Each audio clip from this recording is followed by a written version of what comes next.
Today, we're going to be comparing the noise and speed of both of these air purifiers. At the lower speed is around 30, and the speed is around 2.4. So we move on to the other one here. When you click it on, it has a little sound noise effect here.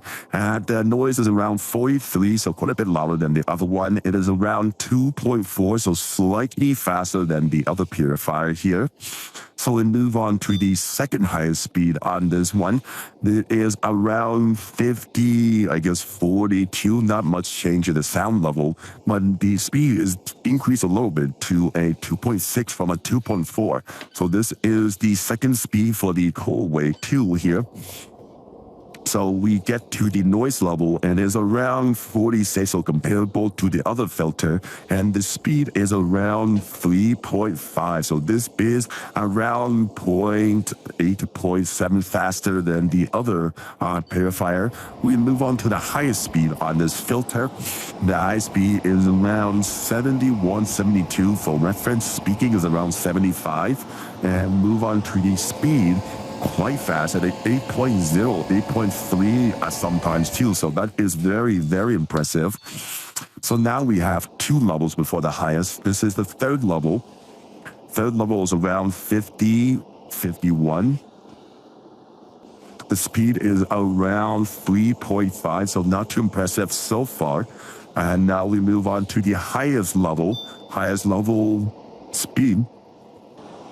Noise is around 70, 72, 73, and the speed is around 6.1 or 6.3. Even though the speed is lower on this, I gotta say, because of the way it feels, I feel like the other filter is faster. So now moving on to the features, they both have timers at 1 hour, 4 hour, and 8 hour. So you gotta rotate between them. This also has an auto mode, and this also has a auto mode. So you can see that the auto mode defaults to the lowest speed. The auto mode on this also defaults to the lowest speed. But this added bonus is that you can turn off the light if you want to, but there's no option on the other one. But for the Winix, when you turn off the light, it defaults to the lowest speed, I think. So that is a slight inconvenience.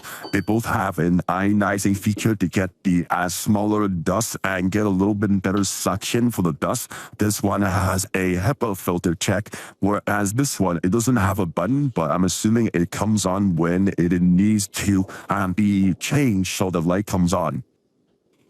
So now we take a look at inside where the Coway, when you open it, it knows that it is being operated on, so it turns off, whereas the Winix does not do that. But the Winix has a very satisfying metal clapping feature. Now we move on to the cord. The one cord, it is definitely a slightly longer than the other one, which is the Coway cord.